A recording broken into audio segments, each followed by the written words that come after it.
E apartou-se dele cerca de um tiro de pedra, e pondo-se de joelhos, orava, dizendo: Pai, se queres, passa de mim este cálice. Todavia não se faça a minha vontade, mas a tua. E apareceu um anjo do céu que o confortava. E posto em agonia, orava mais intensamente. E o seu suor tornou-se em grandes gotas de sangue, que corriam até o chão. E levantando-se da oração, foi ter com seus discípulos, e achou-os dormindo de tristeza. E disse-lhes: Por que estáis dormindo? Levantai-vos e orai para que não entreis em tentação. Amém? Graças a Deus. Pode sentar em nome de Jesus.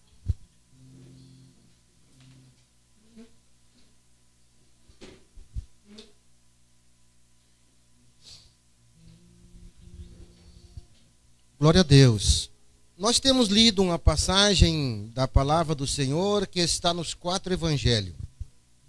E cada um dos pesquisadores que escreveu este evangelho, todos eles tiveram uma visão quase idêntica, mas algumas discrepâncias em cada um deles.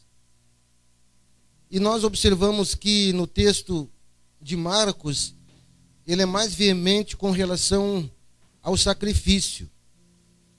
Em Lucas, nos fala a respeito do sofrimento, da angústia do Senhor Jesus e que chegou a suar sangue.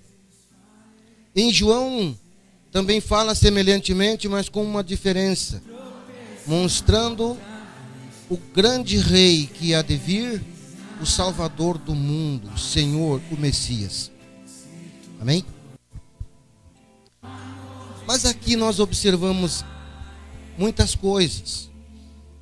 E eu quero lembrar vocês que Jesus, ele morreu e ressuscitou. Jesus não ficou no túmulo. Ele veio para nos dar uma esperança, e não somente esperança, veio para nos dar certeza da salvação, certeza de uma vida diferente, e que nós precisamos urgentemente tomar em nossa consciência que Jesus, ele não apenas quer curar você, ele quer te salvar. E por causa disto, ele sofreu estas afrontas, sofreu o sacrifício. Aqui no Evangelho de São Marcos, não precisa abrir, eu quero só ler para que você tenha uma ideia, na parte circunstancial também, que diz a respeito do sacrifício do Senhor. E depois nós vamos entrar no texto que vai chamar a minha atenção, que eu ainda não sei o que Deus quer dizer, mas eu sei que é bom. Eu sei que é para nos libertar e nos curar e nos alinhar no seu caminho. Então, aqui no verso 34 diz: a minha alma está profundamente triste até a morte. Então ele fala aos discípulos: ficai aqui e vigiai. E ele, tendo ido um pouco mais adiante, prostrou-se em terra e orou para que se fosse possível, passasse dele aquela hora. E ele disse, esse texto, ele é explícito, porque ele diz assim: Abba, Pai, ou seja, glorificado é o teu nome. Todas as coisas te são possíveis. Afasta de mim este cálice, não seja, porém, o que eu quero, mas o que tu queres. Amados, Jesus fez um pedido impossível para Deus. E todos os pedidos que fizemos, todos são possíveis.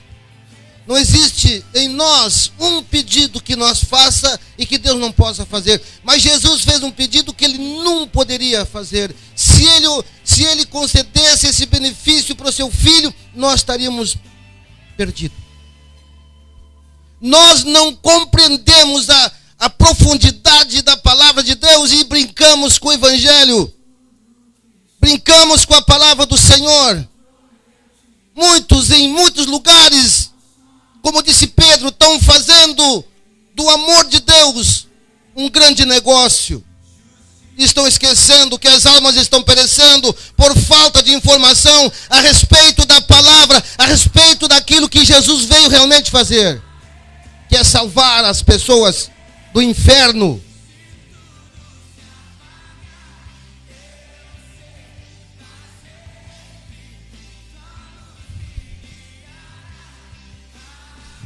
Jesus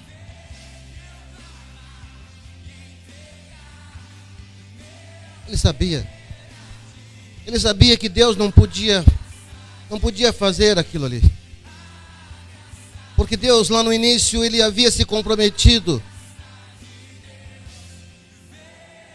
Deus havia se comprometido com a sua criatura, que fatalmente errou e entrou por um caminho errado, entrou por um lugar que não deveria, obedeceu o diabo, ignorou a verdade do Senhor e mascarou muitas pessoas.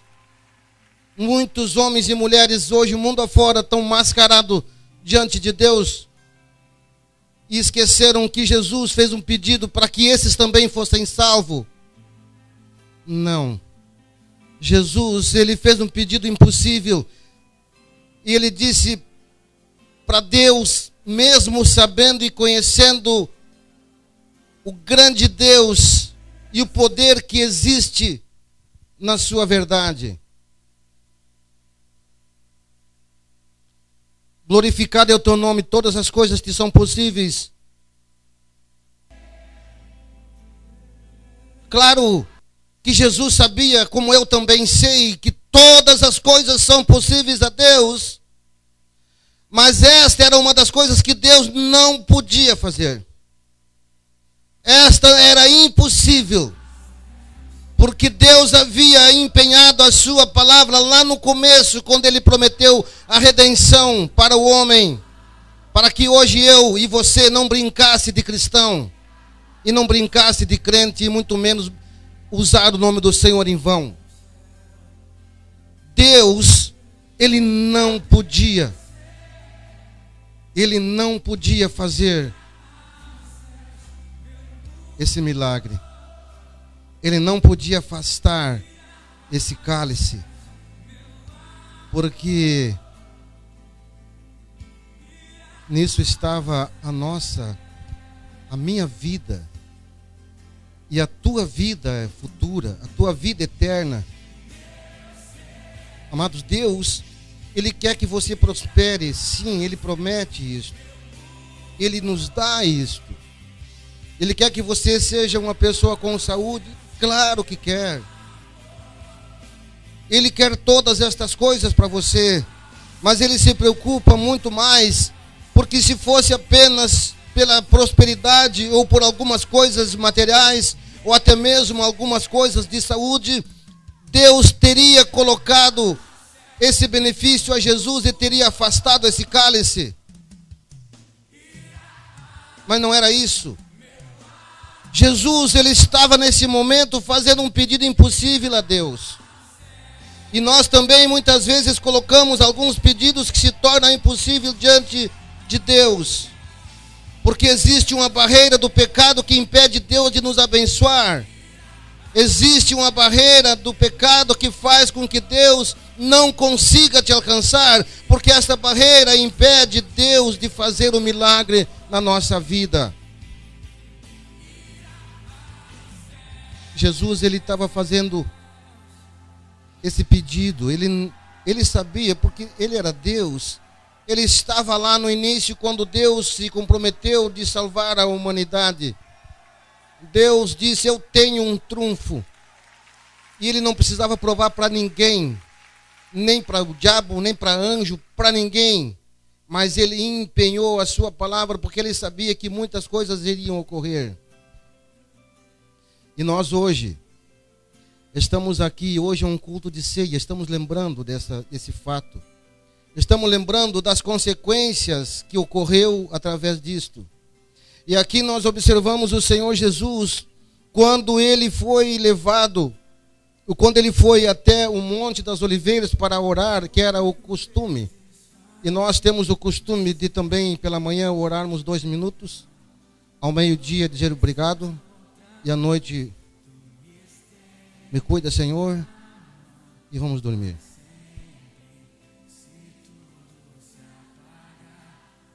Jesus estava orando por mim. Jesus estava orando pela minha casa. Jesus estava me vendo naquele painel. E mesmo assim ele disse: Senhor, todas as coisas te são possíveis. Claro que era possível. Deus poderia afastar aquele cálice. Mas Jesus, ele fez isso porque havia entre Deus e o próprio Jesus e o Espírito Santo uma conformidade. E isto haveria de ocorrer. E quando nós chegamos ao nosso pedestal, esquecemos que envelhecemos, esquecemos que podemos perecer de uma doença ou qualquer coisa, e esquecemos que Jesus, ele não apenas veio para nos curar a doença, mas veio para tirar a doença de nós.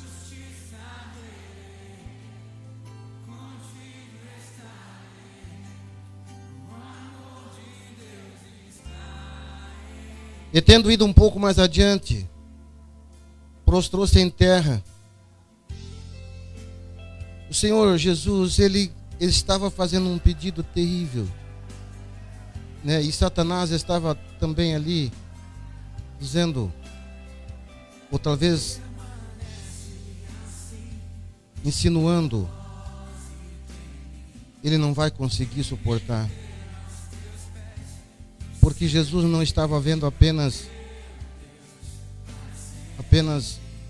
a situação em si. Ele estava vendo a humanidade. Ele estava vendo eu, você. Ele estava vendo a nossa negativa diante da sua lei. Ele estava vendo a nossa negativa diante da palavra que ele propõe. Sabe, Deus, ele nos tem ensinado e nos tem colocado uma direção. Ele não colocou nós ao léu. Ele deixou uma direção, deixou a palavra escrita, revelada, pronta para nós ouvir, pronta para nós ler e observar e caminhar sobre ela. Mas ainda assim, esse sacrifício precisava ser feito. Estas coisas precisavam ser feitas. A palavra de Deus diz que o Senhor Jesus veio para dar vida e vida em abundância. A vida abundante começa hoje, a partir do momento em que você começa a ter paz no teu coração. A partir de que quando a afronta te vem ao encontro, você tem paz para resistir ao mal. Quando nós ouvimos de Jesus, o Abba Pai, nós podemos entender que ele estava clamando e dizendo glórias ao meu Deus, ao meu Pai. E nós muitas vezes não compreendemos isto, porque nós estamos numa outra direção contrária àquilo que Deus se propôs para com a humanidade, para comigo e você. E quando Jesus estava na oração, que diz que ele estava suando sangue, gotas de sangue. Tem muitos cientistas que fizeram várias experiências, porque aqui, porque acolá, porque não sabe o que e tudo mais. Eles não conseguiram, e jamais alguém vai conseguir entender através da ciência o que Jesus estava sofrendo. Por que aconteceu aquele suor que impeliu o seu sangue afora? Ele não estava sofrendo por causa da dor que teria por causa das chagas, ou por causa dos cravos, ou até mesmo por causa da coroa de espinho. Não. Ele estava sofrendo uma dor terrível, muito mais forte do que isto. Ele estava vendo eu e você hoje negando. Estava vendo a humanidade inteira negando a ele. É por isso que ele estava sofrendo, e por isso ele falou: Abba, Pai.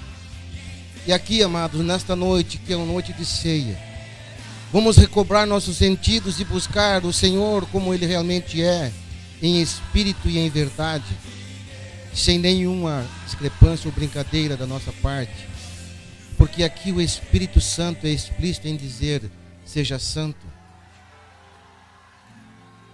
Amém?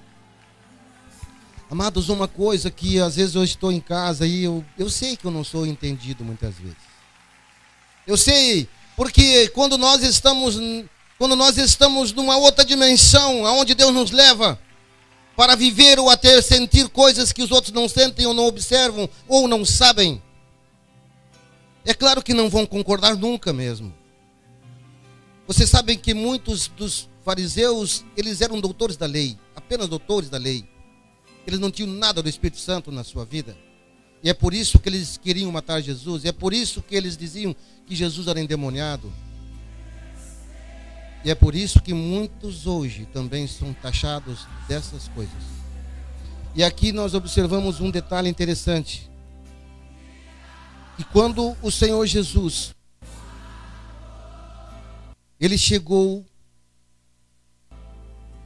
àquele monte para orar, e nós observamos três circunstâncias, 3 ocasiões, quando Jesus havia subido ao monte para orar.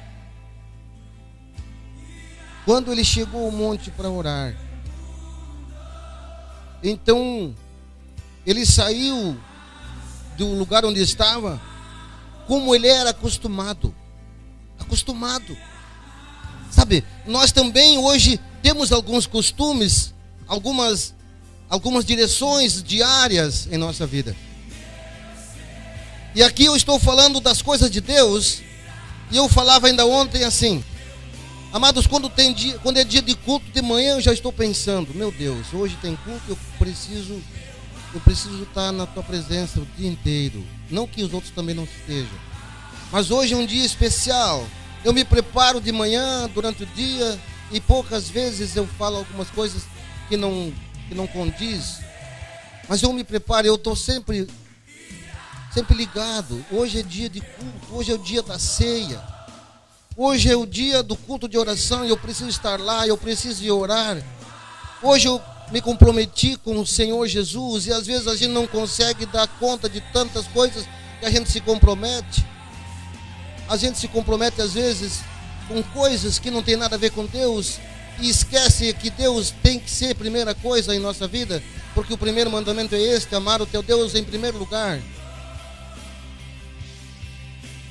E aqui nós observamos nessa passagem o seguinte: ele costumava subir ao Monte das Oliveiras, e também os seus discípulos seguiam. Todos os dias ocorria isso, todos os dias nós íamos na igreja, todos os dias nós estamos aqui orando e buscando: Senhor, salva aquela fulana, aquele fulano, aquela pessoa, aquele irmão, aquele que se afastou, aquele que não está mais nem aí contigo. Senhor, busca ele de volta, trabalha da vida dele, Senhor, abençoa ele, meu Deus. É isto. E nós estamos às vezes à madrugada, às vezes eu faço isso, nem sempre, mas às vezes eu faço. Deus me chama e eu tenho que levantar para orar.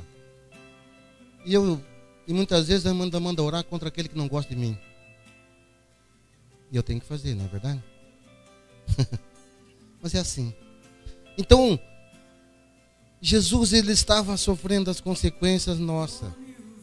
O nosso pecado. A maneira que nós íamos nos conduzir diante dele, prometendo e não cumprindo, agindo e não fazendo aquilo que ele disse.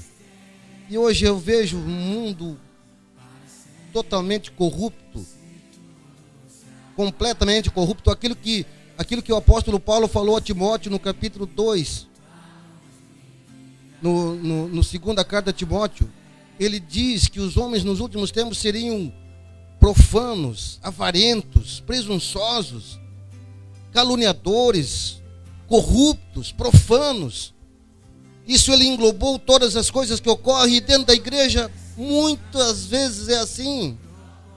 As pessoas não estão nem ligando. Uma vez num certo lugar, não vou dizer onde, mas nós estávamos num lugar conversando a respeito da igreja. eu estava preocupado com algumas pessoas que não estavam naquela época na igreja. E eu disse para esse pastor, eu digo, mas pastor, deixa eles que se lasquem. Eu já falei uma vez, não vou de novo falar. Não é assim.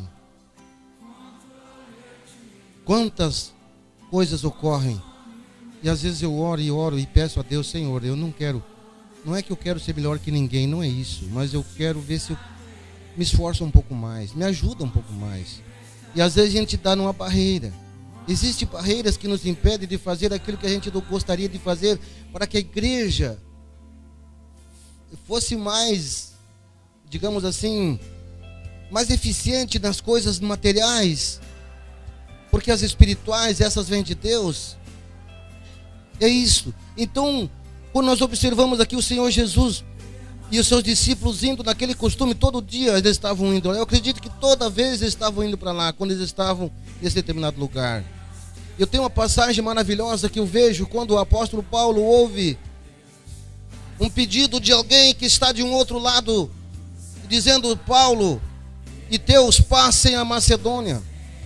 Era um pedido de socorro, era um pedido que afligia o coração de muitas pessoas, e muitos usam esse texto até para fazer com que a igreja ela se enalteça em algumas coisas. E aqui o Senhor Jesus nós também mostra que nós precisamos ser constantes.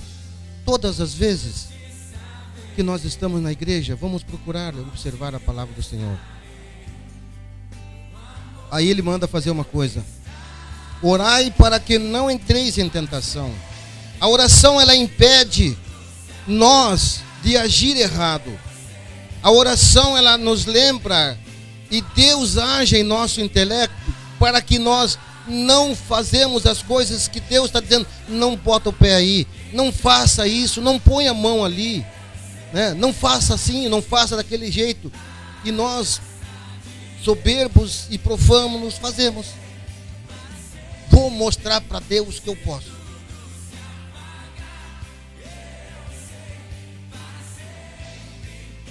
E apartou-se dele cerca de um tiro de pedra, e pondo-se de joelhos, orava, dizendo a mesma passagem que ele falou lá em Marcos, dizendo: Abba, Pai, aqueles: Pai, se queres, passa de mim esse cálice, todavia não seja feita a minha vontade, mas a tua. Jesus sabia. Ali quando ele disse que a ti, Senhor, tudo é possível, ele sabia. Mas ele também sabia que Deus não ia fazer, porque isso, na verdade, se Deus fizesse isso, estaria contrariando a palavra que ele empenhou lá no início, quando ele fez o homem, quando ele fez a criatura. E depois, quando ele se comprometeu, dizendo que Deus, Deus ia prover um Salvador, um Redentor para o homem. E esse Redentor está aqui nessa noite para nos redimir, para nos redimir do nosso pecado, do nosso eu, da nossa avareza, da nossa corrupção espiritual, de tantas outras coisas que impedem nós de adorar a Deus como realmente tem que ser. E apareceu-lhe um anjo do céu que o confortava. E aqui diz que ele, pondo-se em agonia, orava mais intensamente, e o seu suor tornou-se grandes gotas de sangue que corriam até o chão. Pondo-se em agonia, ele estava no êxtase do sofrimento, mesmo sem ter levado uma chicotada. Não era isso, não era o chicote, não era as chagas, não eram os sucos das chagas, não era a coroa de espinho que estava fazendo Jesus sofrer tanta dor. Era o nosso pecado, era a nossa condição, era a nossa forma de viver, a nossa arrogância, era a nossa inveja, mágoas e outras coisas mais que compõem a criatura humana. Era por isso. Mas hoje Jesus, Ele está aqui para tirar tudo isso de nós, para mudar esta circunstância, Porque eu sei que mesmo na igreja, mesmo ouvindo a palavra, mesmo confessando Jesus, ainda pode acontecer em nós algumas discrepâncias espirituais do mal. Porque o próprio Jesus disse: vós sois do mal. Por isso ele mandou que nós orássemos e vigiássemos, para não cair nas tentações. E as tentações, elas estão todos os dias à nossa volta. E esse anjo que confortava Jesus, porque ele veio justamente para isso. Levantando-se da oração, foi ter com seus discípulos e achou-os dormindo. Eles estavam dormindo de tristeza, porque querendo ou não, alguma coisa estava no ar para acontecer. Alguma coisa estava ali para acontecer naquela noite. E os discípulos que eram acostumados a ir com Jesus para a oração, eram acostumados talvez a descer um monte, como nós muitas vezes descemos um monte, glorificando a Deus, contando história. Amanhã Deus vai operar, amanhã Deus vai nos dar um milagre, amanhã Deus vai fazer isto, vai fazer aquilo. Quantas vezes descemos do monte glorificando a Deus e contando com o milagre que vai acontecer no outro dia ou no decorrer da semana. Mas aquela noite foi diferente. Quem sabe se eles dormiram de tristeza, porque na verdade estava para acontecer alguma coisa muito especial. E eles como pecadores, como nós, como as mesmas diferenças e as mesmas circunstâncias, eles também se encontravam e estavam necessitados. Então nós observamos uma coisa, que no decorrer da oração do Senhor Jesus, ele fez 3 pedidos e glorificou a Deus 3 vezes, porque as 3 circunstâncias que aconteciam naquela noite nos levava hoje a ter o que de mais importante existe no Evangelho. Não existe outra coisa mais importante no Evangelho do que a salvação. O Senhor Jesus disse que é para nós pregar o Evangelho a toda criatura. É para expulsar os demônios, para curar os enfermos. E tu sabe o que ele quis dizer com isto? Porque na verdade a salvação, ela não se dá com uma pessoa endemoniada. A salvação de uma pessoa, ela não pode estar doente. E na salvação eterna não vai ter ninguém doente, é isso que ele estava falando. Então era para ir pregar o Evangelho, curar os enfermos, por quê? Porque recebendo a mensagem de salvação, a nossa condição hoje de pecador tornaria-se e tornou-se hoje uma condição do passado, porque hoje nós estamos redimidos. Amém? Através do sacrifício do Senhor Jesus. É isto. Amados, eu me entristeço muito, sabe? Porque nós mesmos, dentro da igreja, às vezes duvidamos de Deus, prometemos e não fazemos coisa alguma. E isso me entristece, porque eu também às vezes faço assim e eu não consigo, até pelas forças de circunstâncias ocorrentes que se opõem à nossa condição humana. Mas quando Deus, ele nos pega pela mão e nos mostra o caminho da verdade, e você se dispõe a obedecer, não importa o que vai estar atravessado na tua frente, não importa a muralha que foi levantada, ou até mesmo aquela pessoa que vai dizer não adianta para ti. Só existe essa condição que foi colocada, onde Deus não seria possível Deus agir. Essa foi a condição apenas, porque todas as coisas, o próprio Jesus, Pai, todas as coisas te são possíveis. Até esta também era possível. Só que tornou-se impossível porque Deus havia se comprometido comigo e com você. E nós muitas vezes ignoramos isso. Deus se comprometeu comigo e contigo para que a tua salvação se desse através do sacrifício do Senhor Jesus.